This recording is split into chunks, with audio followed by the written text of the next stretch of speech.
तो देखो इलेक्ट्रिसिटी, तो सीधा टू द पॉइंट में जाएगा, डेफिनेशन से स्टार्ट करता।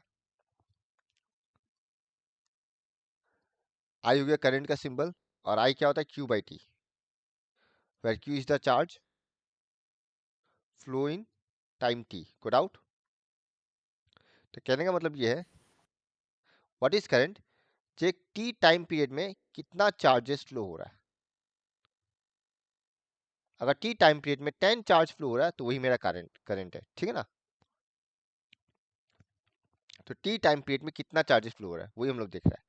तो कहने का मतलब वही है, जैसे हम तो स्पीड और डिस्टेंस वाला फॉर्मूला लेता है। For example speed equal to distance by time है ना। अगर हम बोलता है हम 2 घंटा में 10 किलोमीटर ट्रेवल किया, तो पर आवर कितना ट्रेवल किया हम, 5, है ना। ये मेरा स्पीड बता रहा है। हाँ भैया। तो कहने का मतलब यही है, जब इसको यूनिट टाइम लिया जाए, if T equal to 1, distance is nothing but speed. अगर टी की जगह 1 बैठा दिया जाए तो स्पीड इक्वल टू डिस्टेंस है। तो यानी स्पीड का खुद का कोई वजूद नहीं है, वो डिस्टेंस पे डिपेंड कर रहा है। सिमिलरली करंट का खुद का कोई वजूद नहीं है। करंट वही है जो 1 सेकेंड या फिर 1 घंटा या फिर 1 यूनिट में कितना चार्ज फ्लो हो रहा है, हम लोग वही देख रहे हैं। एक 1 यूनिट में जितना चार्ज फ्लो हो रहा है वही मेरा करंट है। कोई डाउट? ठीक है। एक वायर में हम एक टाइम पीरियड फिक्स कर दिया, मान लो 1 सेकेंड, तो हम देख रहे हैं 1 सेकेंड में कितना चार्ज फ्लो हुआ है, उसी को बोलता है करंट। इनडायरेक्टली रेट देख रहा है, रेट का मतलब मालूम है ना, रेट ऑफ वेलोसिटी, वैसे ये रेट ऑफ चार्ज है, ठीक है ना। ओके। हाँ भैया। करंट एक तरह से स्पीड ही है, हाँ हम लोग वही देख रहे हैं चार्ज का स्पीड कितना है। हम लोग एक तरफ से वही देख रहे हैं चार्ज का स्पीड कितना है। तो electric current is the rate of flow of charges, rate मतलब विद रिस्पेक्ट टू टाइम, या फिर ये भी लिख सकता है amount of charge flowing through a particular area in unit time. तो इसका ऐसा यूनिट देखो, since I equal to Q by T होता है, क्यू का ऐसा यूनिट कूलम होता है, टी का सेकेंड, यानी कि कूलम पर सेकेंड, जिसका नाम दिया एम्पियर, सिंबल ए। कोई डाउट? तो व्हाट इज 1 एम्पियर, ये भी पूछता है। 1 एम्पियर कब होगा, जब चार्ज 1 कूलम होगा और टाइम भी 1 सेकेंड होगा, यानी कि 1 ampere is the flow of 1 coulomb charge in unit time या फिर 1 सेकेंड। कोई डाउट? क्लियर? जब भी 1 एम्पियर 1 वोल्ट का डेफिनेशन लेना, मेन डेफिनेशन से उठाना है, बस क्यू का जगह 1 कूलम बैठाना है। क्लियर? हम्म अब इलेक्ट्रिक करंट का डायरेक्शन क्या होता है, opposite to the direction of flow of electrons, ठीक है। फ्लो ऑफ अगर इलेक्ट्रॉन्स। इलेक्ट्रॉन्स इस तरफ जा रहा है तो करंट का डायरेक्शन इस तरफ है, याद रखना। कोई डाउट? नहीं। ठीक है। 1 कूलम में इतना 1 कूलम में 6 × 10⁻18 इलेक्ट्रॉन्स होता है, यानी कि 1 इलेक्ट्रॉन का कितना चार्ज होता है, 1.6 × 10⁻19। ये डायरेक्टली याद ही इसमें, यही इसका सॉल्विंग है। अगर निकालने देता तो बस ये 3 स्टेप ही करो, काफी है। तुमको 1/6 एग्जाम में करके देखने का जरूरत नहीं है, सीधा बैठा दो 1.6 × 10⁻19, ठीक है। फिर सिंबल फॉर बल्ब, बल्ब का सिंबल ऐसा होता है, वायर तो सिंगल लाइन है, सेल का पॉजिटिव टर्मिनल बड़ा होता है, नेगेटिव टर्मिनल छोटा से डिनोट होता है। कोई डाउट? नहीं। की को ऐसे भी डिनोट करता है और ऐसे भी डिनोट करता है, ठीक है ना। तो इसको बोलता है की ठीक है। स्विच ऑफ है। कोई डाउट? ये दोनों केस में। नहीं। पर अगर यहाँ के एक पॉइंट बैठा दो और यहाँ पे या तो इसको ऐसे जोड़ दो तो इसको बोलता है स्विच ऑन। कोई डाउट? नहीं। पॉपुलरली हम लोग ये ज्यादा यूज कर रहा है, ये नहीं कर रहा है, ठीक है। हाँ। एमीटर का सिंबल कैसे करेगा, ए पॉजिटिव नेगेटिव। कोई डाउट?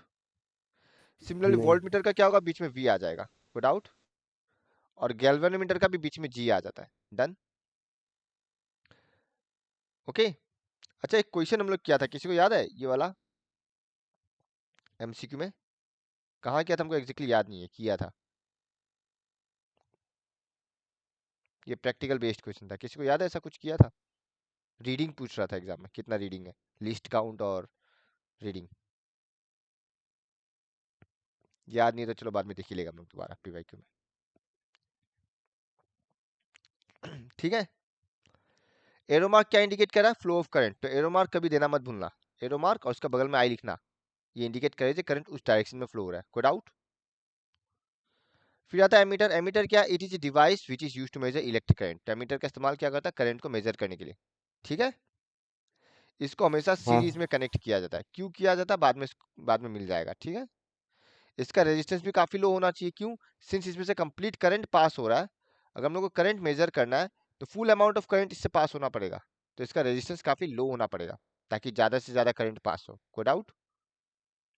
और फॉर आइडियल एमीटर हम लोग को रेजिस्टेंस जीरो चाहिए, पर ऐसा कोई पृथ्वी में है नहीं जिसका रेजिस्टेंस जीरो होता है। कोई डाउट? डन।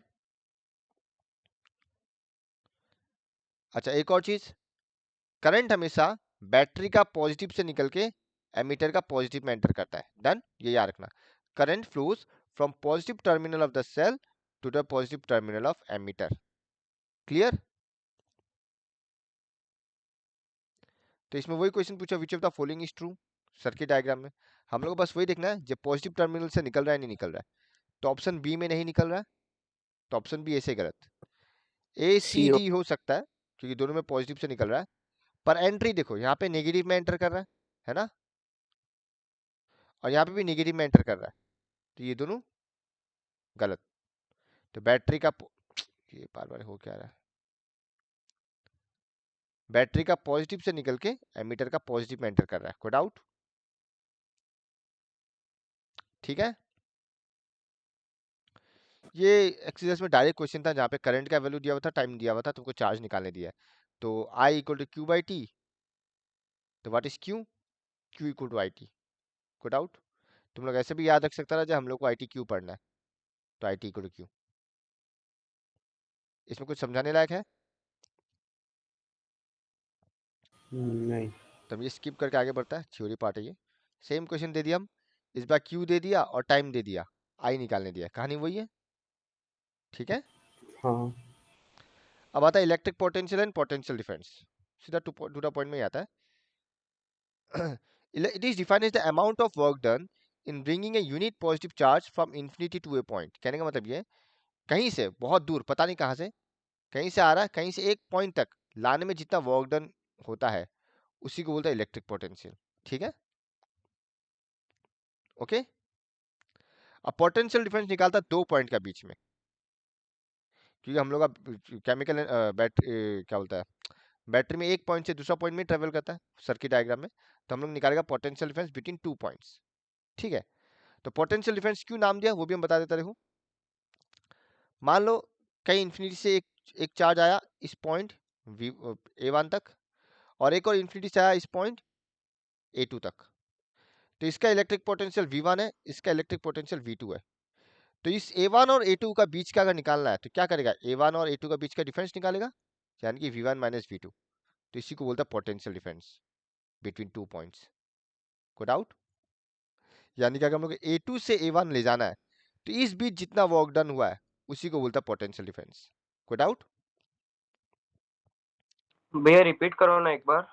हम फिर से रिपीट करते हैं, अगर हम लोग को किसी भी चार्ज पार्टिकल को A2 से A1 तक ले जाना है तो इस दौरान जितना वर्क डन होगा उसी वर्क डन को पोटेंशियल डिफरेंस बोलता है।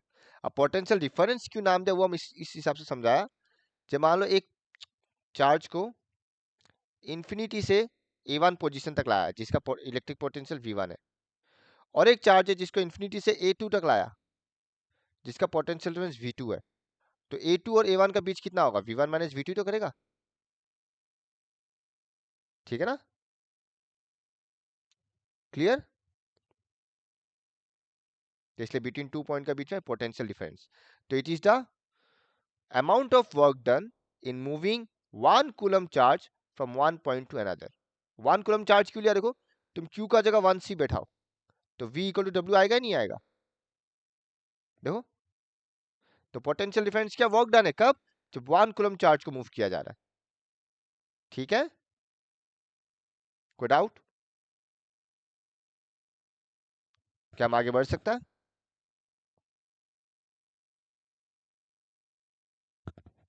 राघव हाँ भैया। आगे बढ़े। हम्म। तो व्हाट इज इलेक्ट्रिक, देखो अभी अभी समझ गया तो हो जाएगा। तो V इक्वल टू क्या है, W बाई क्यू। तो V मतलब potential difference between the two end of the conductor carrying some current.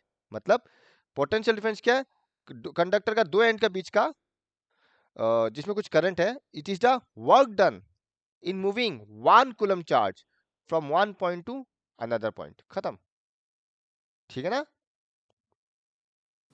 हाँ भैया। अब वर्क डन का ऐसा यूनिट जूल होता है, कूलम का चार्ज का सी होता है, तो वोल्ट का क्या होगा, जूल पर कूलम। कोई डाउट पोटेंशियल डिफरेंस का?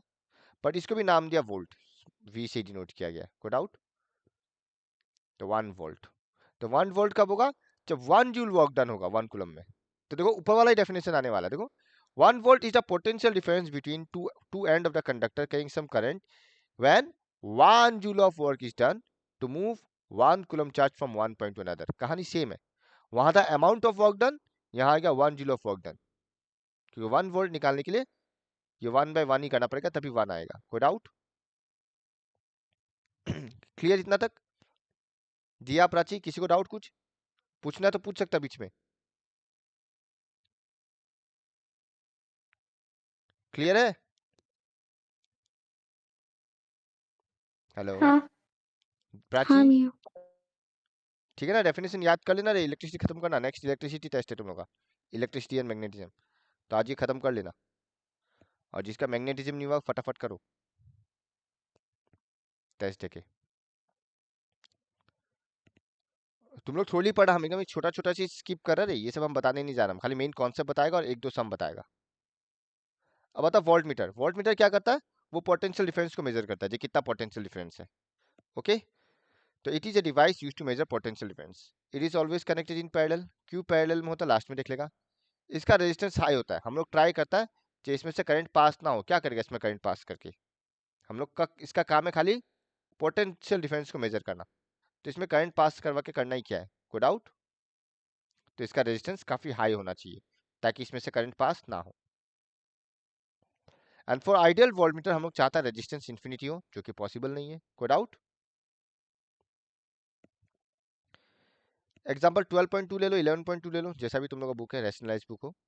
Q का वैल्यू दिया हुआ है, V का वैल्यू दिया हुआ है, वर्क डन निकालने दिया, डायरेक्ट है। कोई डाउट इसमें? क्या इसमें डिटेल जाने का जरूरत है? हम आगे बढ़े।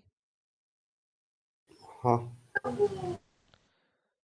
नेक्स्ट अब आएगा ओम्स लॉ, यहाँ से इंपॉर्टेंट है वो सर्किट डायग्राम पर्टिकुलरली। हमको स्ट्रॉन्ग फीलिंग है 2025 वाला किसी ना किसी पेपर में रहेगा, और किस्मत रहा तो आसाम पेपर में रह जाएगा, आसाम वाला रीजन में। इलेक्ट्रिक सेल को हम बता दिया कैसे डिनोट करता है। बैटरी मतलब मल्टीपल ऑफ सेल्स, जैसे कि 1 2 3 4। स्विच हम बताया हुआ है, स्विच ऑन स्विच ऑफ। दो वायर को कैसे ज्वाइन करता है, ऐसे करके। और ज्वाइन नहीं, अगर ओवरलैपिंग है क्रॉसिंग है तो ऐसे दिखा देता है ऊपर से। इलेक्ट्रिक बल्ब बता चुका। रजिस्टर को ऐसे डिनोट करता है, रजिस्टर क्या होता है हम बता देता है। रजिस्टर हर एक चीज को, हमारे हर एक कंडक्टर को रजिस्टर बोलता है, चाहे वो इंसुलेटर हो या कंडक्टर हो, ठीक है। जिसमें से करंट पास हो रहा है उसको रजिस्टर ही बोलता है, चाहे कम करंट पास हो या ज्यादा करंट पास हो। कोई डाउट? ओके, तो जो भी चीज का इस्तेमाल कर रहा है हम लोग उसी को रजिस्टर बोलता है। तो ये एक तरह का बॉक्स है या डिवाइस है। क्लियर? जैसे कि बल्ब एक रजिस्टर है, लकड़ी भी एक रजिस्टर है, ठीक है। वेरिएबल रेजिस्टेंस, जिसको पर्टिकुलरली उसका एक डिवाइस लिया जाए जिसको वेरिएबल रेजिस्टेंस, इसका एक एग्जांपल है रियोस्टेट। बहुत सारा वेरिएबल रेजिस्टेंस है, एक एग्जांपल रियोस्टेट है, जिसको हम लोग डिनोट ऐसे करता है। रजिस्टर बना के ऊपर एरो दे दो या ऐसे एरो काट दो। इसका काम क्या बाद में आके पड़ेगा। और एमीटर और वोल्टमीटर का सिंबल तो देखा हुआ ही है। कोई डाउट? कुछ नहीं देखा हुआ हो, ऐसा लगता है याद नहीं है, बोलना, हम बता देगा। वन शॉट का यही है, चुपचाप बैठा मत रहना। टू टू।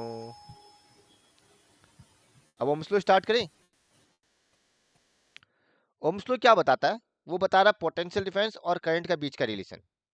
वो एक एक्सपेरिमेंट किया ओम, जिसमें वो ऑब्जर्व किया जैसे जैसे हम पोटेंशियल डिफरेंस को इंक्रीज करता है वैसे वैसे करंट इंक्रीज होता है। उसको पता चलता है कि potential difference is directly proportional to current. तो यही मेरा स्टेटमेंट है। देखो Ohm's law states that V is directly proportional to I।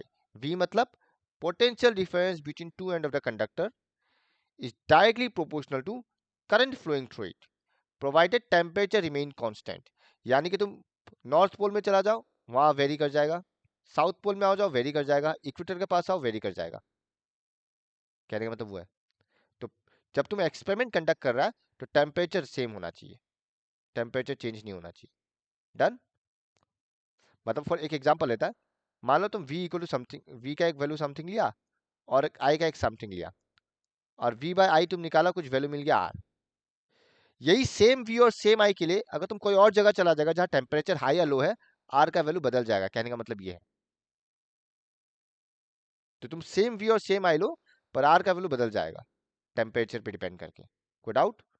यानी कि रेजिस्टेंस टेम्परेचर पे भी डिपेंड करता है। ठीक है, तो इसलिए यहां मेंशन किया प्रोवाइडेड टेम्परेचर रिमेन्स कांस्टेंट। अब प्रोपोर्शनलिटी को हटाने के लिए कांस्टेंट लाया गया जिसको बोलता है v equal to I R, फिर r is called a constant of proportionality, और इसी r को नाम दिया रेजिस्टेंस। डन। कोई डाउट? ये रहा ओम्स लॉ का डायग्राम, एक्टिविटी बेस्ड डायग्राम, जो एग्जाम में रिपीटेडली आता है। ये 2021 का कंपार्टमेंटल में भी आया हुआ है और 2020 का पेपर में भी था ये क्वेश्चन। ठीक है, हम बता देते हैं क्या है। देखो एकदम नॉर्मल, एक रेजिस्टर लिया R और इसमें वोल्ट मीटर कनेक्ट कर दिया पैरेलल। आई होप सबको पता है पैरेलल क्या होता है ना?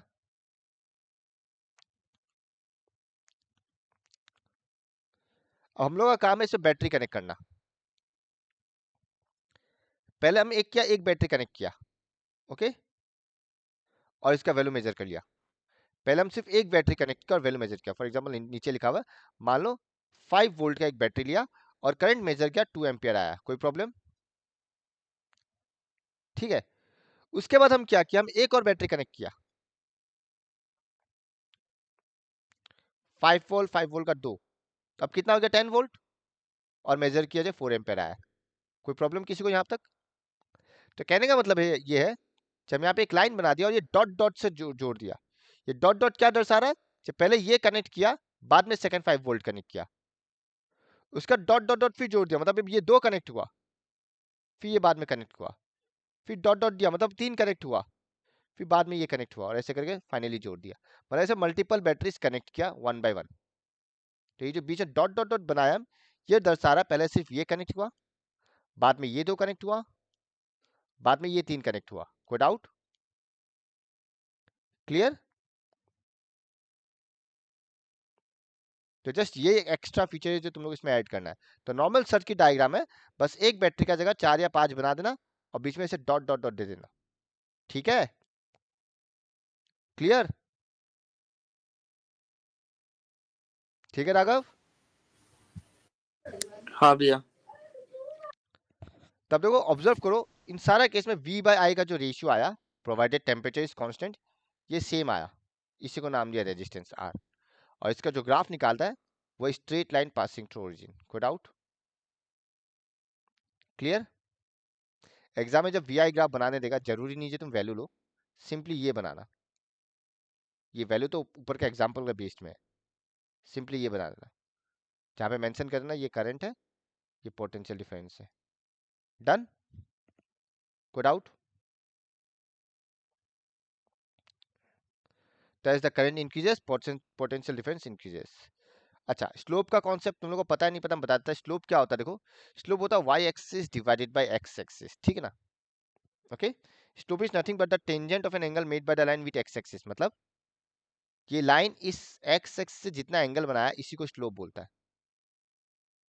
इसका फॉर्मूला होता है tan थीटा, जहाँ पे थीटा तुमको पता होगा, जैसे 45 डिग्री, 30 डिग्री, 60 डिग्री, इसका वैल्यूज भी तुमको पता ही है, पर उतना कॉन्सेप्ट नहीं चाहिए।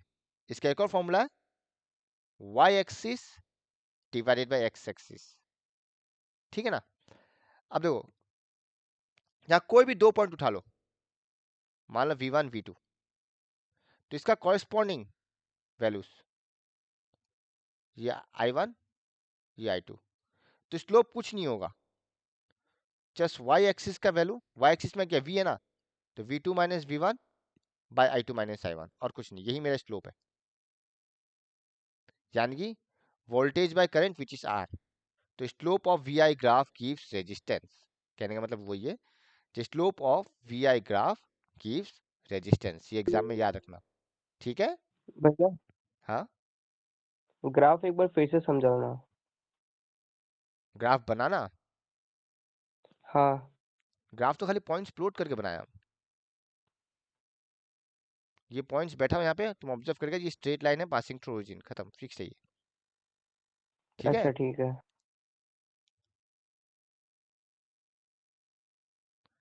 तो इसका स्लोप क्या होता है? स्लोप होता है Y axis divided by X axis.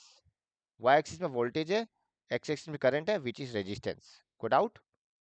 पर अगर ग्राफ से तुमको पॉइंट निकालने देता ना, तो 2 पॉइंट लेके निकालना, रैंडमली कोई भी 2 उठा लो ग्राफ से। So v2 minus v1 by i2 minus i1। कोई डाउट?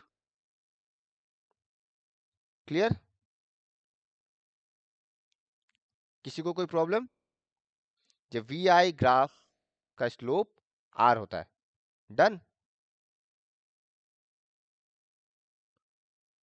ठीक है। हाँ भैया। अब देखो 2 ग्राफ। अच्छा, और स्लोप अभी हम बताना, slope equal to tan theta होता है, ये हम बताया अभी, है ना? तो हम ये लिख सकते हैं r equal to tan theta. कोई प्रॉब्लम? मतलब नहीं। r इस थीटा से डायरेक्टली प्रोपोर्शनल है। जितना ज्यादा एंगल उतना ज्यादा रेजिस्टेंस। कोई डाउट? ये की कॉन्सेप्ट है, याद रखना। जितना ज्यादा एंगल उतना ज्यादा रेजिस्टेंस। देखो वी आई ग्राफ, अब पूछ रहा ए बी और सी में से किसका ज्यादा रेजिस्टेंस होगा? More angle higher resistance.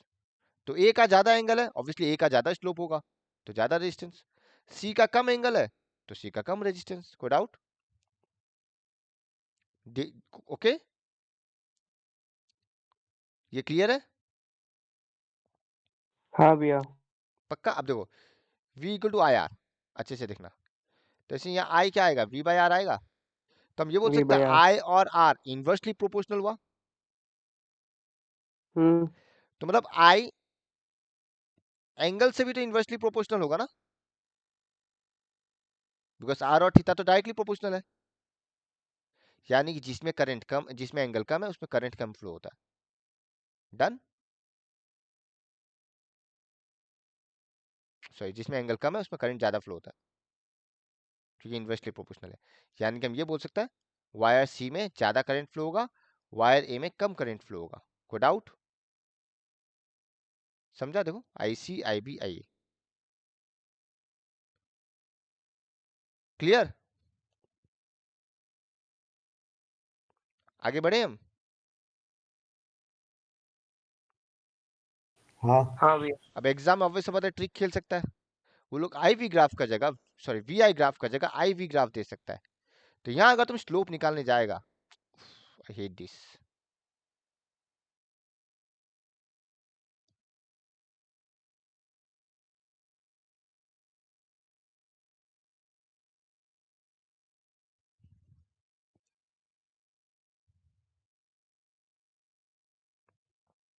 भाई 65 पेज में तो हम लोग 15 पेज भी नहीं किया क्या? हाँ हाँ, देखो यहाँ अगर हम लोग स्लोप निकालने जाएगा तो स्लोप क्या बनेगा? I by V, which is 1 by R.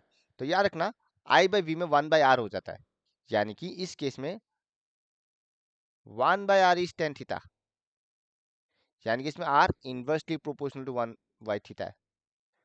तो इसमें यानी कि कम एंगल मतलब ज्यादा रेजिस्टेंस, जस्ट उल्टा हो जाता कहानी, ऐसे सोचना। तुमको अगर याद रखना, ऐसे याद रखो, वी आई ग्राफ तुमको याद है, आई वी ग्राफ में कहानी उल्टा हो जाता है।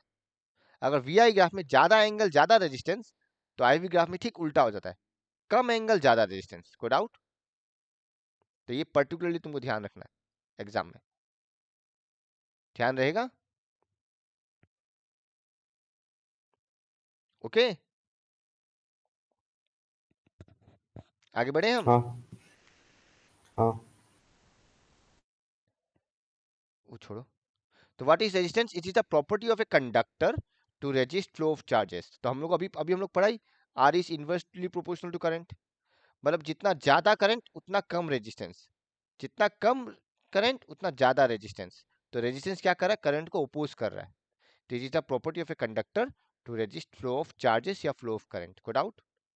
इसका ऐसा यूनिट क्या, देखो R equal to V by I, 1 volt by 1 ampere, इसी वोल्ट पर एम्पियर को नाम दिया ओम। ठीक है ना? तो रेजिस्टेंस का ऐसा यूनिट है ओम। को डाउट? बिकॉज ओम ने निकाला इसीलिए। तो what is 1 ohm? 1 ohm is the resistance of the conductor, हम बताता है। तो 1 ओम क्या है? कंडक्टर का रेजिस्टेंस अगर पोटेंशियल डिफरेंस 1 वोल्ट हो और करंट भी 1 एम्पियर हो, वही लिखा हम देखो 1V/1A। तो what is 1 ohm? It is the resistance of the conductor अगर potential difference between two ends of the conductor is 1 volt and current flowing through it is also 1 ampere. कोई doubt? ध्यान रहेगा, एक कंडक्टर में अगर potential difference 1 volt होगा और current भी 1 एम्पियर फ्लो होगा तो वही 1 ओम रेजिस्टेंस है, उसी कंडक्टर का रेजिस्टेंस 1 ओम। कोई डाउट? आगे बढ़े। अब देखो इन प्रैक्टिकल केसेस हम लोग चाहते थे करंट को इंक्रीज या डिक्रीज कर सके, तो इसके लिए एक अलग कंपोनेंट यूज किया ताकि हम लोग बिना वोल्टेज सोर्स को चेंज करे करंट को रेगुलेट कर सके, उसको बोलता है वेरिएबल रेजिस्टेंस। तो इसका एक एग्जांपल है, एक डिवाइस है rheostat. It is a device used to change the resistance in an electric circuit. तो अगर हम रियोस्टेट को कनेक्ट कर देता है तो क्या कर सकता है, रियोस्टेट में हम लोग बदलाव लाके करंट को इंक्रीज डिक्रीज कर सकता है without changing the voltage source, मतलब वोल्टेज फिक्स कर दिया। अब रियोस्टेट का मदद से हम रेजिस्टेंस चेंज कर रहा है, मतलब फ्लो ऑफ करंट को कम या बेसी कर रहा है, कम या ज्यादा कर रहा है। कोई डाउट? रियोस्टेट का मदद से हम लोग करंट को रेगुलेट कर सकता है। डन? ठीक है, आगे बढ़े।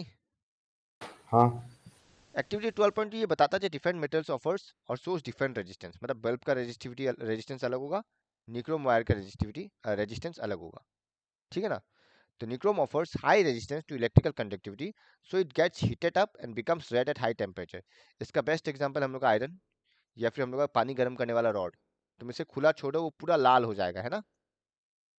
तो निक्रोम ऑफर्स काफी हाई रेजिस्टेंस, ठीक है ना, तो वो गर्म होकर पूरा हीट रिलीज करता है। डन।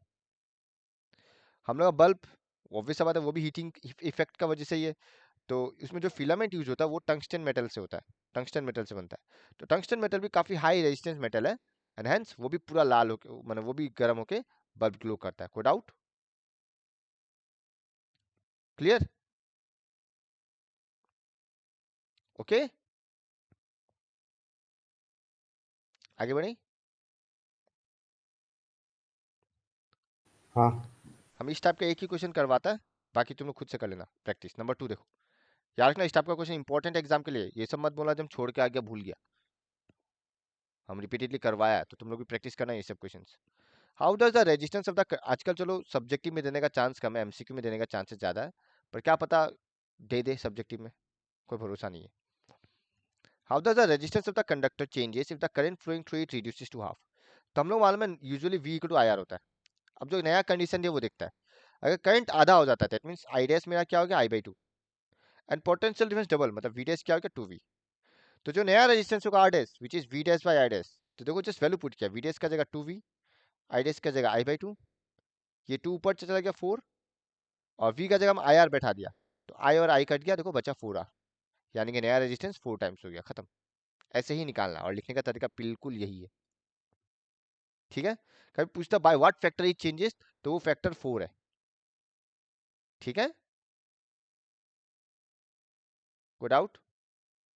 कभी अगर बोल देगा परसेंटेज चेंज निकालो, तो परसेंटेज चेंज कैसे निकालता है, new value minus original value divided by original value into 100, ये याद रखना जब भी परसेंटेज निकालने देता है। जो नया वैल्यू निकाला उसको पहले पुराना वैल्यू से माइनस करो, वो difference divided by original value with respect to original value देखता है, ये ध्यान रखना। कभी अगर तुम लोग को पूछे परसेंटेज चेंज कितना है, तो यही होता है, new value minus original value divided by original value into 100%, ठीक है। तो पहले हम लोग देखेगा कितना चेंज आया और उसको ओरिजिनल वैल्यू से ही कंपेयर कर रहा है और कुछ नहीं। इतना तक किसी को डाउट?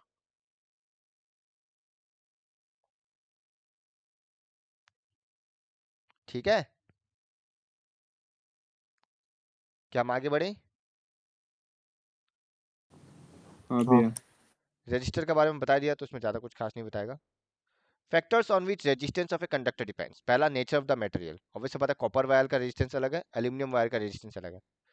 दूसरा लेंथ ऑफ द मटेरियल, यानी कि वो वायर कितना लंबा है, एंड दूसरा area of the cross section, मतलब वायर कितना मोटा है, ठीक है।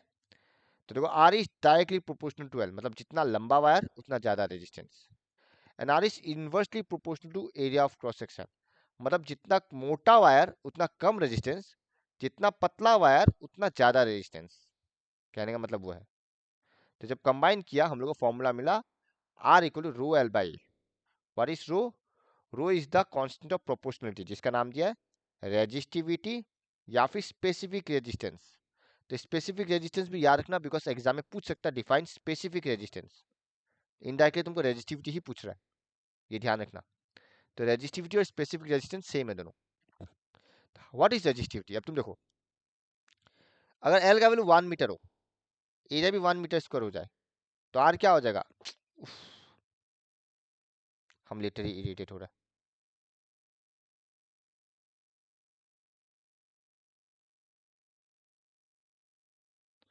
हाँ, तो आर क्या हो जाएगा? आर इक्वल रो होगा नहीं होगा? देखो, अगर एल और ए 1 हो जाए, तो what is rho? What is resistivity? It is nothing but the resistance of the conductor. अगर उस कंडक्टर का लेंथ 1 मीटर हो और एरिया 1 मीटर स्क्वायर हो, देखो it is defined as the resistance of the conductor of unit length and unit cross section area. तो तुमको ऐसा कंडक्टर ले रहा है जिसका लंबाई 1 मीटर है और मोटापा भी 1 मीटर स्क्वायर है, तो उसका जो रेजिस्टेंस है वही मेरा रेजिस्टिविटी है, यानी कि 1 ओम रेजिस्टिविटी। कोई डाउट? भैया ये वाला समझ में नहीं आया। तुम अगर एल का वैल्यू 1 मीटर बैठा देगा और ए का वैल्यू 1 मीटर स्क्वायर बैठा देगा, तो आर और रो इक्वल आएगा नहीं आएगा? आएगा। तो ये सब डेफिनेशन जो निकाला ना, ये फॉर्मूला से डेफिनेशन निकाला गया, इसका और कोई अस्तित्व नहीं है। तो यानी कि अगर हम ऐसा एक वायर लेता है जिसका लंबाई 1 मीटर है और मोटापा भी कितना 1 मीटर स्क्वायर है, इसका जो रेजिस्टेंस आता है वही इसका रेजिस्टिविटी है, वही बता रहा है।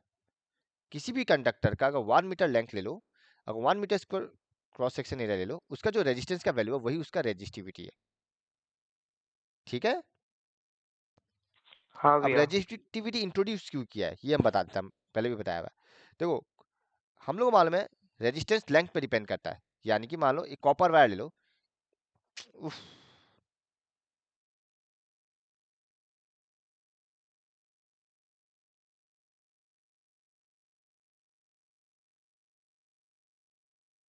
इसको रिफ्रेश करता हूँ, को रिलोड। ये अपने आप कैसे हो जाता है? वो मेरा शायद थर्ड फिंगर लग जाता है, टच हो जाता है मतलब। तो देखो, इसका रेजिस्टिविटी क्यों इंट्रोड्यूस किया? हम तुमको एक ऑप्शन देता, बताओ, एक कॉपर वायर 1 मीटर का, एक कॉपर वायर 2 मीटर का, तुम कौन सा कॉपर वायर चूज करना चाहेगा? 1 मीटर। क्यों? कम लेंथ इसलिए रेजिस्टेंस कम होगा, है ना? है ना? हम्म। बट अगर तुमको लंबा वायर का जरूरत पड़े तो क्या तुम डिसाइड कर पाएगा रेजिस्टेंस का बेसिस में? नहीं। तो तुमको कोई ऐसा टर्म चाहिएगा ना जो लेंथ पे डिपेंड ना करे, ताकि तुम पर्टिकुलर डिसीजन ले सके, तुम कॉपर वायर लेगा, एल्यूमिनियम वायर लेगा या क्या लेगा, इरेस्पेक्टिव ऑफ लेंथ, है ना? कि तुम रेजिस्टेंस पे अगर डिपेंड रहेगा तो रेजिस्टेंस तो वेरी कर रहा है लेंथ के साथ, तो रेजिस्टिविटी वो काम कर रहा है। यानी कि अगर हम लोग को डिसाइड करना है कि कौन सा मटेरियल लेना है, हम लोग रेजिस्टेंस नहीं देख के रेजिस्टिविटी देखेगा, जिसका रेजिस्टिविटी कम है हम लोग वो लेगा। कोई डाउट? तो एक रेजिस्टिविटी, हाँ, वापिस बताना ना, आवाज नहीं आया। सिंस रेजिस्टेंस लेंथ में डिपेंड कर रहा है, क्या तुम डिसाइड कर पाएगा कौन सा लेगा? क्योंकि तुमको वायर का लंबाई तो तुम्हारा सिचुएशन पे डिपेंड करेगा कि तुमको कितना लंबा वायर चाहिए। फॉर एग्जांपल हम लोग को घर पे वायर लगवाना है, वो लंबाई थोड़ी फिक्स्ड है, वो डिपेंड करेगा बल्ब कहाँ है, फैन कहाँ है ना? हाँ। तो तुम अगर लेंथ पे डिपेंड, रेजिस्टेंस पे डिपेंड करेगा तो तुम फंस जाएगा कि ज्यादा लंबा वायर लेगा तो ज्यादा रेजिस्टेंस है, तो कौन सा वायर यूज करना चाहिए तुमको पता ही नहीं चलेगा, है ना? तुमको कोई हम्म। ऐसा वैल्यू चाहिए, कोई ऐसा टर्म चाहिए जो लेंथ पे वेरी ना करे, है ना? लेंथ या एरिया में, ताकि कितना ही लंबा ले लो हमको फर्क ना पड़े। हमको एक कांस्टेंट वैल्यू चाहिए जो हमको कॉपर वायर और एल्यूमिनियम वायर में चूज करने में मदद करे, जो लेंथ के साथ वेरी ना करे। तो उस चीज के लिए रेजिस्टिविटी यूज किया जाता है। यानी कि अब हम लोग किसी भी वायर का कौन सा वायर यूज करना वो देखने के लिए रेजिस्टेंस नहीं देखेगा, हम लोग क्या देखेगा? रेजिस्टिविटी, रेजिस्टिविटी का वैल्यू देखेगा। कोई डाउट? बिकॉज रेजिस्टिविटी लेंथ और एरिया पे डिपेंड नहीं करता। कोई डाउट? वो एक कांस्टेंट है। तो देखो, रेजिस्टेंस और रेजिस्टिविटी तो डायरेक्टली प्रोपोर्शनल है। and R or rho both varies with temperature. Okay, but resistivity just depends on nature of the material and temperature, not length and cross section. No, it does not depends on length and cross section area. कोई doubt? ठीक है, तो हर एक metal का एक fixed value है resistivity का, एक फिक्स्ड वैल्यू है. हम बस वो फिक्स्ड वैल्यू को देखेगा और उस पर डिपेंड करके हम वो मेटेरियल चूज करेगा. ठीक है, कोई डाउट? नहीं. अब तो रेंज ऑफ रेजिस्टिविटी फिक्स्ड है. कंडक्टर्स सॉरी, कंडक्टर में लोवेस्ट रेजिस्टिविटी सिल्वर का है, हाईएस्ट मर्क्यूरी का है. एलोयस में मैंगानीन का है, हाईएस्ट निक्रोम का है. इंसुलेटर्स में ग्लास का है और हाईएस्ट हर्ड रबर या रिबोनाइट का है. तो तुम लोग पर्टिकुलरली ये तो याद रखना, कंडक्टर एंड एलोयस एग्जाम में एमसीक्यू में पूछ सकता है. रेंज भी रफली याद रखो, पर रेंज का रिलेटेड कुछ पूछता नहीं है. ठीक है, कोई डाउट? अच्छा, रेजिस्टिविटी का ऐसा यूनिट देखो, अगर R equal to rho L by A है, तो ए इधर मल्टीप्लाई करो, एल इधर डिवाइड करो, रो का फॉर्मूला आ गया. अब ओम, एरिया मतलब मीटर स्क्वायर, लेंथ मतलब मीटर, जब काटा कुटी किया ओम मीटर, तो ऐसा unit of resistivity is ohm metre. कोई डाउट? क्लियर? आगे बढ़े. हम लोग एलॉयस का पढ़ता है. एलॉयस क्या करता है? मेटल को मिला के जो बनता है, मिक्सचर ऑफ मेटल्स. तो कॉन्स्टेंटीन ये किससे बना? कॉपर एंड निकल से. याद रखना, एमसीक्यू में पूछता है. मैंगानीन किससे बना? कॉपर, मैंगानीज एंड निकल. ठीक है. निक्रोम किससे बना? Nickel, chromium, M for manganese and iron extra. कोई डाउट? ठीक है, तो मिक्सचर ऑफ टू और more metals are called alloys. और एलॉय का रेजिस्टिविटी हायर होता है मेटल्स के मुकाबले, यानी कि कॉपर से ज्यादा रेजिस्टिविटी मैंगानीन का है, कॉपर से ज्यादा रेजिस्टिविटी कॉन्स्टेंटीन का है, निकल से ज्यादा रेजिस्टिविटी निक्रोम वायर का है. कोई डाउट? इसलिए कुकर का हैंडल ये सब में हम लोग एलॉय का इस्तेमाल करता है, बिकॉज उसका रेजिस्टिविटी हाई होता है. डन. सो इन अच्छा, साथ साथ alloys are also commonly used in electrical heating device like toaster, iron heater, because they do not oxidise easily at high temperature. वो लोग गर्म होकर पूरा लाल हो जाएगा, तो इसलिए टोस्टर में हो या हीटर में हो, हीटर का जो मेन कंपोनेंट है जो लाल हो जाता है वो निक्रोम से बनता है. पर्टिकुलरली आयरन भी निक्रोम वायर से, निक्रोम से बनता है. ठीक है, हम लोग का जो गर्म पानी करने वाला रॉड है वो भी निक्रोम वायर, निक्रोम से बना हुआ है. ठीक है, कोई डाउट? तो ये कॉमन क्वेश्चन है जो एमसीक्यू में पूछता है, और एसएसएन रीजन में ये वाला पूछता है. डन. सिमिलर टंगस्टन इस मेटल का इस्तेमाल करता है बल्ब का फिलामेंट बनाने के लिए. क्यों? बिकॉज ये काफी हाई बॉइलिंग, इसका इस मेटल का बॉइलिंग पॉइंट काफी, मेल्टिंग पॉइंट काफी हाई है. ठीक है. And for electrical transmission usually copper और एल्यूमिनियम वायर का इस्तेमाल करता है, बिकॉज ये लोग लो रेजिस्टेंस प्रोवाइड करता है, तो पावर लॉस भी कम होता है. कोई डाउट?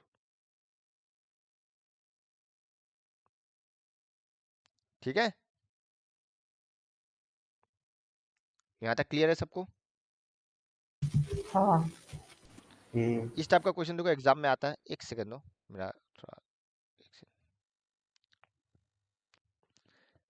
देखो ये क्वेश्चन इंपॉर्टेंट है, एकदम डायरेक्टली है, जस्ट एकदम लिखने का तरीका यही है, ज्यादा डिटेल एक्सप्लेनेशन कुछ नहीं चाहिए सब में. ठीक है, साफ साफ बोल रहा है.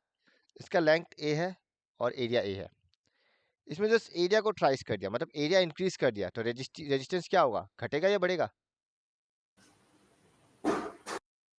जब एरिया बढ़ता है घटेगा. तो रेजिस्टेंस घटता है, घटेगा. यानी कि R1 इसका रेजिस्टेंस ज्यादा है और इसका रेजिस्टेंस कम है, तो जस्टिफाई कैसे देगा? Here length is constant, so R is inversely proportional to A, so therefore figure 1 has more resistance. खत्म. यही जस्टिफिकेशन है ये फॉर्मूला के थ्रू. तुमको ज्यादा डिटेल कुछ लिखना ही नहीं है, लैंग्वेज भी नहीं लिखना, तुम ये लिख देगा काफी है.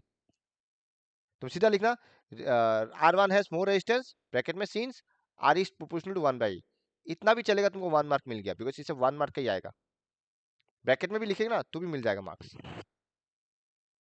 तो y का जो आंसर है ये यही है. कोई डाउट? अच्छा, ये क्वेश्चन इंपॉर्टेंट है, ये हम अभी समझाने वाला नहीं है, ऑब्वियसली टाइम जाएगा. ये खुद से देखना, जिसको समझ में नहीं आता हमको बताना, क्योंकि हम ऑलरेडी समझाया हुआ है. रिकॉर्डिंग देख लेना जो भी है, पर ये इंपॉर्टेंट है बोर्ड के लिए. ये एक बार आया हुआ है कंपार्टमेंटल एग्जाम में, तो ये दोबारा रिपीट हो सकता है, तो ये देख के रखना. थोड़ा सा अलग है बाकी से, इसीलिए. ठीक है ना?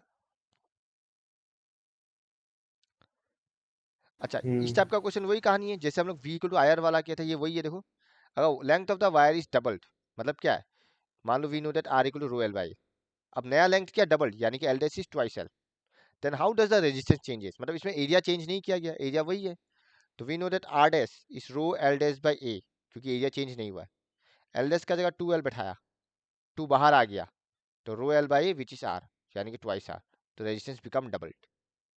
और वैसे बात है, लोग एरिया और लेंथ दोनों एक साथ चेंज कर सकता है, हम ज्यादा सम्स करवाया नहीं है because V equal to I R का जैसा सेम है, कोई डाउट? ये एक इंपॉर्टेंट है, if the length of the wire is doubled how does the resistivity changes, बता सकेगा राघव? नहीं आएगा, चेंज नहीं आएगा। बिकॉज रेजिस्टिव लेंथ या एरिया पे डिपेंड नहीं करता, तो resistivity always remain same. Resistivity तभी बदलेगा अगर टेम्परेचर चेंज होगा या फिर मटेरियल बदल दो, मतलब कॉपर का जगह एल्यूमिनियम ले आओ, अगर नेचर। मटेरियल सेम है तो कुछ भी कर लो रेजिस्टिविटी चेंज नहीं होगा, कोई डाउट? तो सम्स में भी कुछ कुछ जगह ध्यान देना, बोल रहा वही बल्ब लेके कुछ एक्सपेरिमेंट कर रहा है, मतलब उस केस में रेजिस्टेंस चेंज नहीं हो रहा है, ठीक है ना, बल्ब वही है। सम्स में हम नहीं जाएगा, एक सीधा बताता है, वी दिया हुआ आर दिया हुआ, V equal to I R, वहां से आई निकल गया, खत्म, कैलकुलेशन है, ठीक है ना? ठीक हो अगर गया। डिटेल जाना है तो हमको बोल देना किसी सम्स में। ये एक समय जो इंपॉर्टेंट है, एग्जाम में आता है, रिपीट होता है, ठीक है ना, स्टार कर लेना, एग्जाम्पल 12.6 एग्जाम में आता है, देख के रखना। सीधा हम बता देता, क्वेश्चन में बोल दिया लेंथ हाफ हो गया, मतलब L dash equal to L by 2, area double हो गया 2a, डन। पूछा न्यू रेजिस्टेंस क्या होगा, जहाँ पे पुराना रेजिस्टेंस आर का वैल्यू 4 ओम दिया हुआ है, तो हम लोग इसमें बाद में देखेगा, पहले न्यू रेजिस्टेंस निकालता है, तो R dash is rho L dash by A dash, L dash का जगह एल बाई 2, ए डैश का जगह 2a, तो 1/4 बाहर आ गया, और ये मेरा बन गया आर, यानी कि 1/4 आर, यानी कि new resistance changes by factor of 1/4। अब सिंस क्वेश्चन में बोला था आर इक्वल टू 4 ओम, तो बस 4 बैठा दिया, 1 ओम आ गया आंसर, 4 कट गया, कोई डाउट?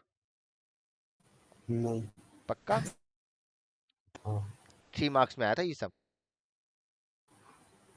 और 2 मार्क में एक सर्किट डायग्राम बनाने दिया था, जस्ट बोल दिया था वोल्ट मीटर एमीटर ऐसे दिया हुआ है, सर्किट डायग्राम बनाओ, 3 + 2 5। एक ये देख के रखना 12.5 एग्जाम्पल, रेजिस्टिविटी का भी एक सम आता है, और यूजुअली कॉमन ही आता है, ज़्यादा अननोन नहीं देता है, ठीक है ना? तो जब हम लोग PYQ करेगा उसमें जो 2-3 सम रिपीट हुआ है, खाली वही प्रैक्टिस करने से हो जाएगा, ठीक है? हाँ। तो ये एक बार तुम लोग प्रैक्टिस करना, सम्स तुम लोग का ऊपर है, नहीं सकेगा तो हमको बोलना।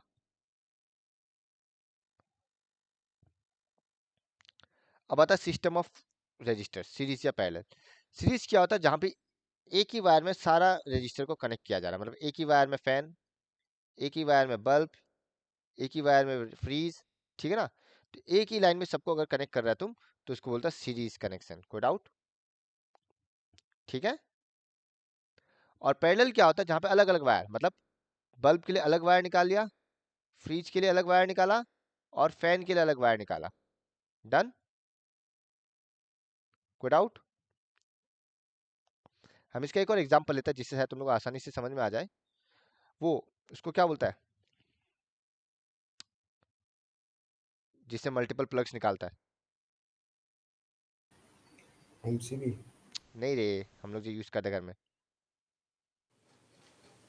क्या नाम था, भूल गया। एक स्विच, दो switch, extension cord. Extension cord. Extension cord. हाँ, तो देखो ये एक स्विच है, एक स्विच में मल्टीपल कनेक्शन लगाया नहीं लगाया, तो ये मल्टीपल वायर्स निकाला, मतलब एक में मोबाइल चार्ज करेगा, एक में कुछ और करेगा, एक में टीवी चलाएगा, एक में कुछ भी करेगा, कुछ भी कर लो, तो कहने का मतलब यहाँ से हम अलग अलग वायर में कनेक्ट किया है, तो इसको बोलता है पैरेलल कनेक्शन, ठीक है ना? हाँ। डन। डन। तो पैरेलल कनेक्शन है, तुम अलग वायर का इस्तेमाल करना एक कनेक्शन से, कोई डाउट? हम थ्योरी ये प्रूफ में नहीं, डिराइवेशन में नहीं जाएगा, हालांकि डिराइवेशन देख के रखना, एग्जाम में आता है, कभी कभी दे देता है, हम जस्ट ऊपर से बताता था। In case of series connection current same रहता है, क्यों? सिंस सिंगल वायर इस्तेमाल हुआ है, क्या करंट कहीं भी डिवाइड होगा? नहीं। फॉर एग्जाम्पल, अगर एक ही रास्ता है और 10 पीपल जा रहा है, तो उस रास्ता पूरा एंटायर पाथ में 10 पीपल ही तो जाएगा, है या ना? तो वैसे यहाँ पे अगर 10 चार्जेस है, तो पूरा एंटायर पाथ में वो 10 चार्ज ही जाएगा, कोई डाउट? यानी कि in case of series current remain same, ऐसे याद रख सकता है, सिंस सिंगल वायर है तो करंट वैल्यू चेंज नहीं होगा। तो अगर करंट चेंज नहीं हो रहा तो कौन बदलेगा तीनों में? वोल्टेज। वोल्टेज। यानी कि इसका V1, इसका V2, इसका V3, और देखना जो टोटल वोल्ट है वो इसमें डिवाइड हो जाता है, तो V equal to V1 plus V2 plus V3, और यहीं से मेरा डिराइव हो जाएगा। क्यों हम बताता है अगर करंट तीनों में सेम है तो तीनों का करंट क्या आई होगा ना, है ना? बस बोथ साइड आई मल्टीप्लाई कर दो, तो क्या बनेगा? ठीक। V I equal to V1I plus V2I plus V3I, है ना? हम फॉर्मूला अगर लेना V equal to I R होता है ना, V by I, both side I divide कर दो। अच्छा ठीक है, काम करता हम लोग, V equal to I R होता है ना, तो हम क्या करेगा, जस्ट बैठा देते हैं, डिराइवेशन बता देता है। V का जगह आई आर बैठा दिया, V1 का जगह आई आर वन बैठा दिया, V2 का जगह आई आर टू बैठा दिया, एंड V3 का जगह आई आर थ्री बैठा दिया। कोई डाउट? अब बोथ साइड से आई आई कट गया तो R equal to R one plus R two plus R three, hence derived. कुछ नहीं है डिराइवेशन। तो यहाँ भी वही कह रहे हो, लिखने का तरीका है, let the three registers R1, R2, R3 be connected in series and I be the total current flowing through it. Since हमको पता है यहाँ पे पोटेंशियल डिफरेंस अलग होगा, तो हम पहले बोलते हैं V1, V2, V3 be the PD। तो बाय ओम्स लॉ तीनों बैठा दिया, we know V equal to V1 plus V2 plus V3, just put किया और आंसर आ गया। कोई डाउट? सिंबल हम लोग सिंपली आर या आर इक्विवेलेंट या आर एस से भी नोट करता है। एग्जाम्पल 12.7 देख सकते हैं, डायग्राम हम यहाँ बना देते हैं। एक बल्ब होगा और एक लैंप होगा शायद। तो क्या बोला, ये बल्ब और ये लैंप, मान लो R1 is the resistance of lamp and R2 is the resistance of conductor जो भी कनेक्ट किया है, ठीक है ना? तो एक 20 ओम है और एक 4 ओम है, और देख के पता चल रहा है दोनों सेम वायर में है, क्वेश्चन में भी बोला हुआ होगा, तो दोनों सीरीज में है। तो since R1 and R2 are in series, तो फॉर्मूला क्या होता है, just sum RS equal to R1 plus R2 which is 24 ohm. कोई डाउट? हमको निकाल लिया था टोटल करंट नंबर बी में, तो वैसे बात है, हमको V पता है, टोटल R पता है, तो I equal to V by R लगा दिया। कोई डाउट? ठीक है। अब हमको गलती से हाँ। कोई पूछ लेता है एग्जाम में, what is the current through 4 ohm ampere, तुम क्या बोलेगा?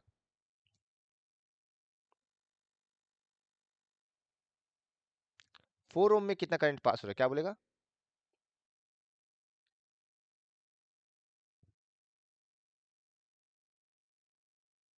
कितना हो रहा है?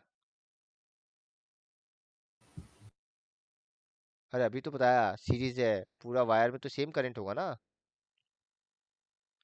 तो जो टोटल करंट है वही मेरा 4 ओम में होगा ना, यानी कि 0.25 एम्पियर। ठीक है, हाँ। यही ध्यान रखना है, एग्जाम में यही कैच डालेगा ज्यादा से ज्यादा। जो तुमको निकालनी दिया टोटल करंट ही, पर पूछेगा कैसे, सीरीज कनेक्शन में एक पर्टिकुलर रजिस्टर में कितना करंट पास हो रहा है। हमको पता सीरीज में एंटायर रजिस्टर में सेम करंट है, तो चाहे 4 ओम लो या 20 ओम लो, टोटल करंट ही मेरा आंसर होने वाला है। कोई डाउट? ठीक है। हाँ। पर हाँ, पोटेंशियल डिफरेंस अलग होता है, तो V1 V2 अलग निकालना पड़ेगा। V1 क्या होगा, IR1, बिकॉज आई तो सेम है, और V2 क्या होगा, IR2। तुमको I पता है, R1 पता है, I पता है, R2 पता है, आंसर आ जाएगा। कोई डाउट? क्लियर? ये रहा वो जहाँ पे सर्किट डायग्राम बना देती है, क्वेश्चन में बोला हुआ है, you are given 5 ohm 8 ohm and 12 ohm resistor, all are connected in series, जिसमें से 3 बैटरी कनेक्ट करना है, एक की कनेक्ट करना है। चलो तीनों को सीरीज में कर दिया, बैटरी कनेक्ट कर दिया और स्विच कनेक्ट कर दिया। बाद में बोला कि एमीटर भी कनेक्ट करो, एमीटर को सीरीज में कनेक्ट करता है, तो उसी सेम वायर में कनेक्ट किया हम। और बोला 12 ओम में वोल्ट मीटर, तो 12 ओम का बगल में हम वोल्ट मीटर कनेक्ट कर दिया, और सिंस पैरेलल में होता है इसलिए अलग वायर का इस्तेमाल किया। कोई डाउट? नहीं। और तुम देख सकते हो जिस तरफ से करंट जाता है उसी तरफ पॉजिटिव है। देखो, डन। अब क्वेश्चन बोला होगा फाइंड द टोटल रेजिस्टेंस, तो ऑब्वियसली तीनों सीरीज में है, तो R equal to R1 plus R2 plus R3 which is 25 ohm. फिर पूछा होगा टोटल करंट, तो I equal to V by R, 6/25 0.24 ohm. फिर पूछा होगा ये 12 ओम का वोल्टेज कितना है, मान लो इसका सिंबल V डैश दे देता है, तो क्या होगा IR3, है ना? आई तुमको कितना पता है, और वैसे बात है डेसिमल यूज मत करना, हमेशा 0.24। नहीं, हमेशा फ्रैक्शन यूज करना इन कैलकुलेशन पर्पस। ठीक है, तो 6/25 इंटू 12 आंसर आ जाएगा। हालांकि यहाँ चलो 0.24 यूज करता 12 इंटू 0.24 कोई बड़ा बात नहीं होता, आंसर आ जाता आसानी से। पर ज्यादातर केसेस में जैसे कि लाइट का सम्स में कभी डेसिमल का इस्तेमाल मत करना। अगर m का वैल्यू डेसिमल में आता है या f का वैल्यू डेसिमल में आता है, मत करना, फ्रैक्शन का ही वैल्यू इस्तेमाल करना हमेशा, ठीक है, कैलकुलेशन पर्पस के लिए। ठीक है। तो ammeter reading is 0.24 and voltmeter reading is 2.88 volt. कोई डाउट? ये question what is the maximum resistance, अब ऑब्वियस सा बात है, मैक्सिमम देखो सीरीज कनेक्शन में मैक्सिमम रेजिस्टेंस होता है, क्यों? क्योंकि सब ऐड हो रहा है ना। जब तुम ऐड करेगा तो ऑब्वियस सा बात है रेजिस्टेंस बढ़ेगा ना। हाँ। तो अगर तुमको मैक्सिमम रेजिस्टेंस चाहिए, तुम क्या करेगा, जितना भी रेजिस्टर है सबको सीरीज में कनेक्ट करेगा। कोई डाउट? तो 5 रेजिस्टर था सेम रेजिस्टेंस का, तो सबको सीरीज में कनेक्ट कर दिया। कोई डाउट? नहीं। तो R plus R plus R plus R plus R 5R which is 1 ओम। ये एग्जाम में आता है। डन।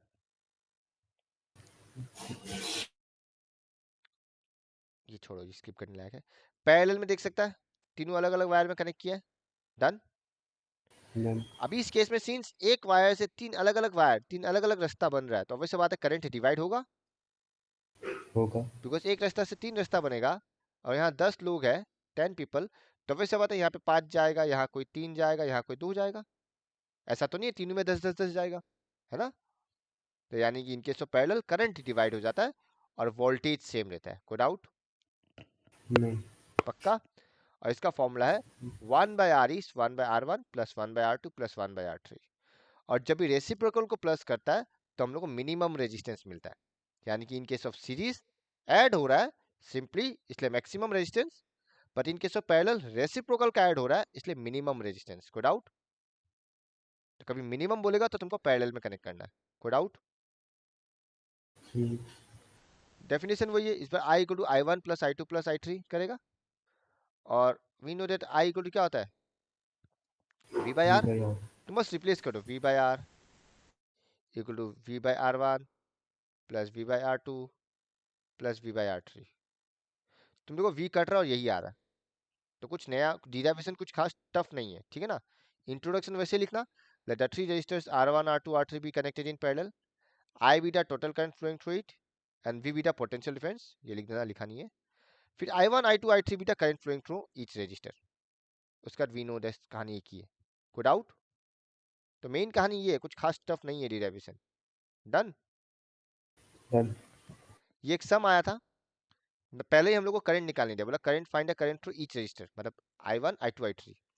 तो हम लोग मालूम है I equal to V by R1 V by R, तो I1 क्या होगा, V by R1, because V तो सेम है, तुमको R1 पता है, R2 पता है, R3 पता है, V पता है, तो तुम देखो I1 I2 I3 तीनों में निकाल लिया, ठीक है ना।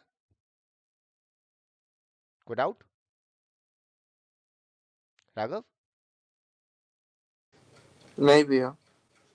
टोटल करंट वही तीनों को ऐड कर देगा, 2.4 1.2 0.4 जो कि क्या 4 एम्पियर। नंबर सी में बोला टोटल रेजिस्टेंस निकालो। अब टोटल रेजिस्टेंस के लिए तुम पैरेलल वाला फॉर्मूला लगा सकता है, कोई प्रॉब्लम नहीं है, बट तुम्हारे पास टोटल करंट है, तुम्हारे पास टोटल वी है, तो क्यों पैरेलल का फॉर्मूला लगाई हो, टाइम वेस्ट क्यों करें। कोई डाउट? तो R equal to V by I, bracket में ओम्स लिख देना। डन। कोई डाउट? अब इस टाइप का सम देखना जरूरी है। तुम लोग का पेशेंस टूट रहा है क्या? 15-20 मिनट में खत्म कर देगा ये, 50% भैया पहुंच ही गया। टूट रहा है भैया। पर हमको 1 गो में ही खत्म करना है, 2 लेक्चर में डिवाइड नहीं करना इसको। कल हम उसको फिर एडिट कार्बन का करके दे वन, सकेंगे। हाँ उसको एडिट करके एक बार ना कर ना ना, देना। बहुत लंबा वीडियो बन जाएगा वैसे, फिर फायदा क्या हुआ। बहुत नींद आ रहा है भैया। उपाय नहीं है, खत्म करना है हमको। अब देखो यहाँ पे देख सकते हैं, ये R1 और R2 अलग अलग वायर है ना, तो ये दो क्या हो गया पैरेलल। सिमिलरली R3 R4 और R5 ये तीन अलग अलग वायर है, ये तीनों भी पैरेलल। बट बाद में ये कॉम्बिनेशन, इसको अगर हम नाम देते हैं R12, इसका नाम देते हैं R1 2 3 4 5, तुम देख सकते हैं ये सिंगल वायर से कनेक्टेड है, तो ये कॉम्बिनेशन मेरा सीरीज में है। तो वही क्या देखो, पहले R1 R2 पैरेलल निकाला, R3 R4 R5 का भी पैरेलल निकाला, नाम भी वैसे ही दिया हम, R12 and R3 4 5, and finally ये दो सीरीज में था तो सीरीज में निकाल लिया, खत्म। कोई डाउट? ओके। आगे बढ़े। हाँ अब सीरीज कनेक्शन का ड्रॉबैक क्या है? इट इज इम्प्रैक्टिकल टू, याद रखना इससे केस स्टडीज बनता है। हम जो बोल रहा था ना चैप्टर 4 इलेक्ट्रिसिटी का टेस्ट, हमको मिल नहीं रहा है पर वो भी हम लेगा, उसमें यहाँ से क्वेश्चन, अच्छा क्वेश्चन हम डाला हुआ है, बहुत अच्छा क्वेश्चन है। It is impractical to connect an electric bulb and electric heater in series because दोनों में करंट रेटिंग सेम होता है। हमको मालूम है सीरीज में करंट रेटिंग सेम है, पर बल्ब और हीटर का क्या करंट रिक्वायरमेंट सेम है? बल्ब का करंट रिक्वायरमेंट अलग है और हीटर का करंट रिक्वायरमेंट अलग है, तो हम लोग इसको सीरीज में कनेक्ट नहीं कर सकता। कोई डाउट? ठीक है, ओके। सीरीज का एक और सेकंड ड्रॉबैक क्या है? मान लो ये कंपोनेंट वर्क नहीं कर रहा, फेल हो गया, तो ऑब्वियस सी बात है करंट आगे पास ही नहीं होगा, तो बाकी कंपोनेंट भी काम नहीं करने वाला, तो पूरा सर्किट इज ब्रोकन। कोई डाउट? क्लियर? हाँ पैरेलल का एडवांटेज वही है, कि अगर एक कंपोनेंट फेल भी हो जाता है, बाकी rest of the components work properly. जैसे कि हम लोग का घर में अगर बल्ब खराब भी होता है, फैन लाइट बाकी सब अच्छे से चलता है, उसमें कोई इफेक्ट नहीं होता।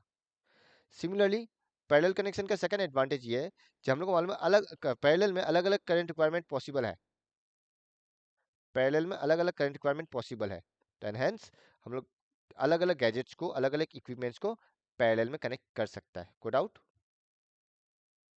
उससे क्या होगा, टोटल रेजिस्टेंस भी घट जाता है, ये होकर एडवांटेज है। हम बोला ना पैरेलल में मिनिमम रेजिस्टेंस होता है, तो जब तुम पैरेलल में कनेक्ट करेगा तो टोटल रेजिस्टेंस घट जाएगा। तो सीरीज का डिसएडवांटेज में ये भी लिख सकता है, जिसमें टोटल रेजिस्टेंस बढ़ जाता है, इंक्रीजेस। कोई डाउट? ये एक और डिसएडवांटेज है। डन, आगे बढ़े। हम एक ही सम समझाएगा, ज्यादा नहीं समझाएगा, 2 3 4 खुद से प्रैक्टिस करना। इसमें देखो R1 R2 R3, तुमको बस देखना है कौन सा पॉइंट से ब्रेक हुआ और कौन सा पॉइंट से ज्वाइन हुआ है, पहले वो देखना है तुमको हमेशा। तो तुम ऑब्जर्व करेगा इस पॉइंट से ब्रेक हो रहा है और इस पॉइंट में ज्वाइन हो रहा है, तो बस ये दो का बीच देखना है। ये दो का बीच में ये एक वायर है और ये एक वायर है, हाँ या ना? तो तुम देख सकते हो ऊपर वाला वायर में ऑलरेडी 3 रजिस्टर है, और तीनों सिंगल वायर में, क्या ये तीनों सीरीज नहीं हुआ? है ना? हुआ? हुआ। तो इसको हम RS नाम दे दिया और क्या निकाला, R1 plus R2 plus R3 which is 30 ओम। यानी कि ये वायर का, ये सिंगल वायर का कंबाइंड 30 ओम है। पर ये वायर और ये 10 ओम वाला वायर, ये दो तो पैरेलल हो गया ना फिर, क्योंकि दो अलग अलग वायर है, तो यानी कि RS एंड R4 ये दो पैरेलल है, तो इसका जो कॉम्बिनेशन आया RP या सिंपली R, वो मेरा 7.5 है, यही मेरा टोटल रेजिस्टेंस है। कोई डाउट? तो इस टाइप का एक दो सम प्रैक्टिस करना, एग्जाम में आता है कॉम्बिनेशन वाला, PYQ में देखने मिल जाएगा। ठीक है भैया। तो ये सब थोड़ा प्रैक्टिस कर लेना। सेम कहानी ये देख सकता है, ये दो सीरीज, ये दो सीरीज, बिकॉज एक ही वायर में है, बट ये वायर और ये वायर दोनों पैरेलल में है, तो मान लो इसको हम R नाम देता है, इसको R डैश नाम देता है। तो इस वायर का अगर R है, इस वायर का अगर R डैश है, तो ये R डैश और R अपना अलग से पैरेलल में है। कोई डाउट? तो तुम वही देख सकता है, पहले R12 निकाला सीरीज, R34 निकाला सीरीज, हम नाम वैसे दिया। अब R12 और R34 को पैरेलल में कनेक्ट किया। डन।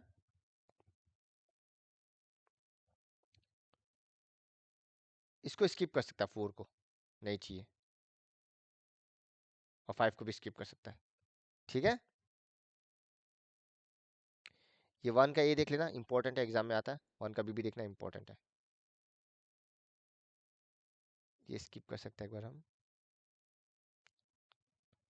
अच्छा ये वाला, हाउ विल यू कनेक्ट, इसमें नहीं था शायद। हाँ, तुमको 3 रेजिस्टेंस गिवन है, तुम कैसे कनेक्ट करेगा जो तुम्हारा इक्विवेलेंट रेजिस्टेंस 4 ओम आए? तो इस टाइप का क्वेश्चन प्रैक्टिस करना रे। हमका टेस्ट में 5 ओम वाला भी दिया था, कौन कौन सा का हमको पता नहीं, वो देखने से पता चल जाएगा। अब तो why ammeter is connected in series and why voltmeter in parallel. Ammeter is connected in series because ये एक लो रेजिस्टेंस डिवाइस है, अगर इसको हम पैरेलल में कनेक्ट कर लेगा, जैसे कि हम दिखा देते तुमको, मान लो ये बल्ब है और एमीटर को हम ऐसे पैरेलल में कनेक्ट किया, तो ऑब्वियस सी बात है, since ammeter low resistance device है, तो मैक्सिमम करंट कौन ले लेगा, एमीटर लेगा या नहीं लेगा? है या ना? बिकॉज एमीटर तो काफी लो रेजिस्टेंस है, तो क्या बल्ब से करंट पास होगा भी? नहीं होगा ना, ठीक है, इसलिए इसको सीरीज में कनेक्ट किया जाता है। सिमिलरली अगर वोल्ट मीटर को देख लो, वोल्ट मीटर को अगर हम सीरीज में कनेक्ट कर लेता है तो हमको मालूम है वोल्ट मीटर बहुत हाई रेजिस्टिव डिवाइस है, तो ये करंट का फ्लो को रोकेगा, तो क्या करंट पास होगा आगे से? नहीं होगा ना। साथ साथ इसका रेजिस्टिविटी हाई, रेजिस्टेंस हाई है, इसका भी रेजिस्टेंस मान लो 2 ओम होगा, दोनों सीरीज में कनेक्ट हो जाता है, तो टोटल रेजिस्टेंस इंफिनिटी नहीं हो जाएगा? तो करंट तो ऐसे ही रोक दिया, गुड आउट।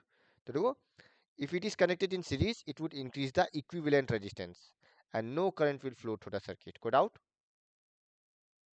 तो जस्टिफाई ऐसे ही लिखना, एग्जाम में आता है। अब फटाफट हीटिंग इफेक्ट खत्म कर देता हूं, हो जाएगा। Heating effect of electric current. Heating effect क्या होता है?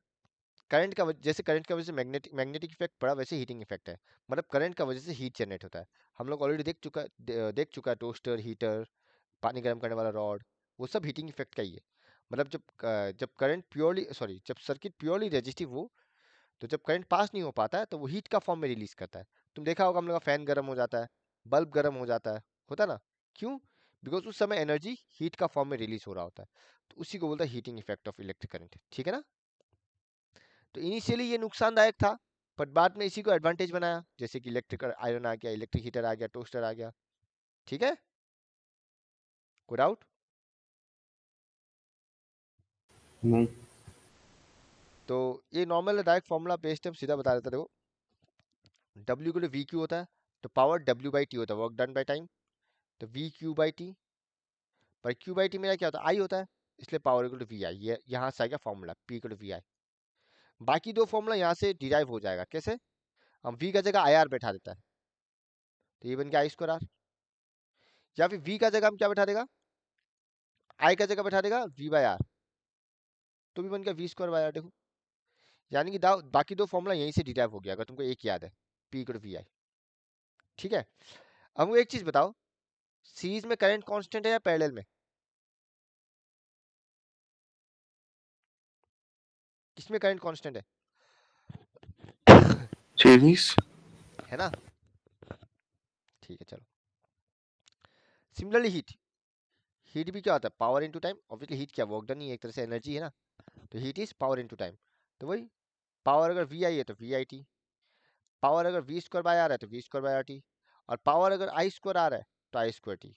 तो ये जो फॉर्मूला है इसको बोलता है जूल्स लॉ ऑफ हीटिंग, इस फॉर्मूला को। ये स्टेटमेंट 2022 में आया था सिर्फ 1 मार्क में, पर उपाय नहीं लिखना पड़ेगा। तो what is joules law of heating? it states that the heat produced in a resistor is directly proportional to पहला स्क्वायर ऑफ द करंट, दूसरा resistance of the conductor for a given current, and तीसरा time taken by the charge to flow, good out, या current to flow. Clear? ये entire statement 1 mark में था, ध्यान रहेगा। तो कोई एक हाँ। फॉर्मूला याद रखो, वी आई टी विटामिन याद रख सकता है, आई स्क्वायर आर टी याद हो जाएगा, ये एक बच्चा ये भी याद रह जाएगा करते करते। तो what is purely resistive circuit? जहां पे the source energy gets entirely dissipated in the form of heat, यानी कि पूरा का पूरा एनर्जी हीट का फॉर्म में रिलीज हो रहा हो, माने करंट का इस्तेमाल ना हो रहा हो। जैसे कि फैन में क्या होता है, करंट का इस्तेमाल मोटर रोटेट करने के लिए हो रहा है, थोड़ा सा इस्तेमाल मोटर रोटेट करने के लिए, थोड़ा सा गर्म करने के लिए। पर आयरन या टोस्टर में ऐसा कुछ भी नहीं है, उसमें पूरा का पूरा हीट के लिए यूज हो रहा है, और कोई काम नहीं हो रहा करंट का, यानी कि एंटायर एनर्जी हीट का फॉर्म में रिलीज किया जा रहा है, कोई डाउट? तो ये डायग्राम हो गया प्योरली रेजिस्टिव सर्किट का। अब जैसे ओम्स लॉ का डायग्राम बनाने आया हुआ है, क्या पता इसका भी कभी दे दे, तो देख के रखना, ठीक है, रिस्क मत लेना। ठीक है। अब आता है practical application of joules law of heating या हीटिंग इफेक्ट। वही हम लोग इलेक्ट्रिक आयरन हीटर में यूज करता है, इलेक्ट्रिक बल्ब में यूज करता है, साथ साथ फ्यूज में भी इस्तेमाल कर ही रहा है इसका, ताकि फ्यूज पिघल जाए और अप्लायंस ओवरहीट ना हो, कोई डाउट? नहीं। तो ये वर्ड याद रखना, it is an inevitable consequence. Inevitable consequence मतलब इसको खारिज नहीं किया जा सकता, करंट है तो हीट होगा ही होगा, कहने का मतलब ये है। ऐसा कोई तरीका नहीं है जहाँ पे करंट हो और हीट जनरेट ना हो, कोई डाउट? तो the generation of heat is an inevitable consequence, जिसको तुम रोक नहीं सकता, हीट जनरेट होगा ही। डन? ठीक। हाँ भैया। अब ये टू द पॉइंट है, देखो ज़्यादा डिटेल लिख दिया। अब ये ऑलरेडी बोला हुआ है कि टंगस्टन फिलामेंट किससे बना है, टंगस्टन से बना है। और टंगस्टन के थ्रू टंगस्टन हीट होता है, वो लाइट प्रोड्यूस करता है, ठीक है ना। टंगस्टन एक स्ट्रॉन्ग मेटल है जिसका मेल्टिंग पॉइंट काफ़ी हाई है और हाई रेजिस्टेंस प्रोवाइड करता है। डन। बल्ब का अंदर आर्गन एंड नाइट्रोजन गैस का इस्तेमाल करता है, क्यों? बिकॉज टंगस्टन क्या करता है, ऑक्सीजन के साथ रिएक्ट कर सकता है। इसीलिए to prolong the life of the filament हम लोग नाइट्रोजन और आर्गन गैस इस्तेमाल करता है। प्रोलॉन्ग मतलब ताकि फिलामेंट लंबा समय तक रहे। फिर इलेक्ट्रिक आयरन वही कहानी कि इसमें जो हीटिंग एलिमेंट है वो किससे बना हुआ है, निक्रोम से, ठीक है ना। टंग इलेक्ट्रिक आयरन में ऑब्वियस बात है, nichrome is used as heating element because it offers higher resistivity than its constituent metals और इजीली हीट हो जाता है। सेम कहानी फ्यूज, ये एक सेफ्टी डिवाइस है जो हम लोग अपना सर्किट में यूज करता है to stop flow of high current, ठीक है ना। अगर ज़्यादा करंट फ्लो हो रहा है तो फ्यूज पिघल जाएगा और करंट को रोक देगा, कोई डाउट? तो कैसे काम करता हम बता देता। नहीं। मान लो इधर एक फ्रीज है, इस फ्रीज का रिक्वायरमेंट मान लो 10 एम्पेयर है, ठीक है ना। सॉरी, इस फ्रीज का रिक्वायरमेंट मान लो 9 एम्पेयर है। तो यहाँ पे हम क्या कर दिया, 10 एम्पेयर का एक फ्यूज वायर लगा दिया। तो जब भी 9 एम्पेयर करंट पास हो रहा है इसको कोई प्रॉब्लम नहीं है, पर जैसे ही 15 एम्पेयर करंट पास होगा तो ये तो फ्रीज के लिए नुकसानदायक है। बट सिंस इस फ्यूज वायर का करंट रेटिंग 10 एम्पेयर है और 15 एम्पेयर ज़्यादा हो जाता है तो ये यहाँ पे पिघल जाएगा हीटिंग इफेक्ट की वजह से, एंड हेंस कनेक्शन ब्रेक और ये डिवाइस सेफ हो जाता है। कोई डाउट? नहीं। अब इस टाइप का क्वेश्चन हम लोग कल रिपीटेडली कहाँ देखा हमको याद नहीं है, पर देखा था शायद मैग्नेटिज्म में देखा था, है ना। ओसवाल। हाँ, तो what should be the rating of fuse wire, यहाँ पे फ्यूज वायर का रेटिंग पूछ रहा है। जहाँ पे बोल दिया जो हम लोग, अच्छा यहाँ पे फ्यूज वायर का पूछ रहा है, क्वेश्चन में फ्यूज वायर का रेटिंग गिवन था और कंपेयर करनी था क्या होगा, कहानी एक ही है। हाँ, तो बोल दिया पावर 1 किलोवाट है और वोल्ट दिया हुआ है। तो हम लोग पहले अपना करंट निकालिए 4.54। तो अगर 4.54 मेरा करंट रिक्वायरमेंट है तो हम जो फ्यूज वायर इस्तेमाल करेगा वो 5 एम्पेयर का करेगा। याद रखना वायर रेटिंग क्या होता है, 1 एम्पेयर का होता है, 2 एम्पेयर का होता है, 3 का होता है, 5 का होता है, 10 का होता है, 15 का होता है। अगर तुम्हारा आंसर 4 निकल रहा है तो 5 एम्पेयर यूज होगा, आंसर 7 8 9 का बीच निकल रहा है तो 10 एम्पेयर आंसर होगा, और आंसर 10 15 का बीच में निकल रहा है तो 15 आंसर होगा, ठीक है ना। ठीक है। और हम यहाँ बोल देता है मेरा फ्यूज वायर 3 एम्पेयर का है, अगर हम यहाँ मेंशन करता तो क्या ऑब्जर्व करता तुम, कि फ्यूज वायर मेल्ट हो जाता और डिवाइस को प्रोटेक्ट करता। कोई डाउट? नहीं भैया। है हाँ, क्या बोला आप? फ्यूज वायर मेल्ट हो जाता ना, बिकॉज हम फ्यूज वायर उसके अगर बाद 3 वाला एम्पेयर क्या बोला? डिवाइस को प्रोटेक्ट करता, ओवर हीटिंग से रोकता, ये जो भी है, या जो भी डैमेज होने वाला तो उससे बच जाता, ठीक है। पावर क्या, rate of consumption of energy, बस हो ही गया खत्म। तो पावर इज वही एनर्जी बाय टाइम, तो rate of consumption of energy, इसका ऐसा यूनिट वाट होता है। पर यहाँ पे जो डिफाइन किया हम लोग पी इक्वल टू वी आई से डिफाइन किया, देखो ओके। तो अगर मेरा करंट 1 एम्पेयर हो और वोल्टेज भी 1 वोल्ट हो तो वही मेरा पावर है, वही मेरा 1 वाट है, सॉरी बोला गलती से बोला। तो what is 1 watt, it is the power consume by device, कौन सा डिवाइस, जिसका करंट रिक्वायरमेंट 1 एम्पेयर है और कितना वोल्टेज में वर्क कर रहा है, 1 वोल्ट में, वन बोल। ठीक है। कॉमर्शियल यूनिट किलोवाट होता है बिकॉज वाट बहुत स्मॉल अमाउंट है। एनर्जी का ऐसा यूनिट जूल है, और इसका जो जनरल यूनिट है वो वाट आवर है, और commercial unit kilowatt hour है, ठीक है। तो व्हाट इज 1 वाट आवर, वही कहानी, it is the energy consumed, sorry, it is the energy consumed when 1 watt of power is used for 1 hour. अगर 1 घंटा के लिए तुम 1 वाट पावर इस्तेमाल कर रहा है वही 1 वाट आवर है। Commercial unit kilowatt hour हम बता दिया कैसे निकालता है, ये 9 में भी था। किलो वाट का जगह 1000 वाट और आवर का जगह 3600 सेकेंड्स, मल्टीप्लाई किया और स्टैंडर्ड फॉर्म में ले आया 3.6 इंटू 10 पावर 6 जूल। ये याद रखना, एमसीक्यू में पूछता है, ठीक है। हाँ भैया। ये सम खुद से देख लेना, ये सम खुद से देखना, सीधा सम है, प्रैक्टिस करना नहीं सकेगा तुमको बोलना।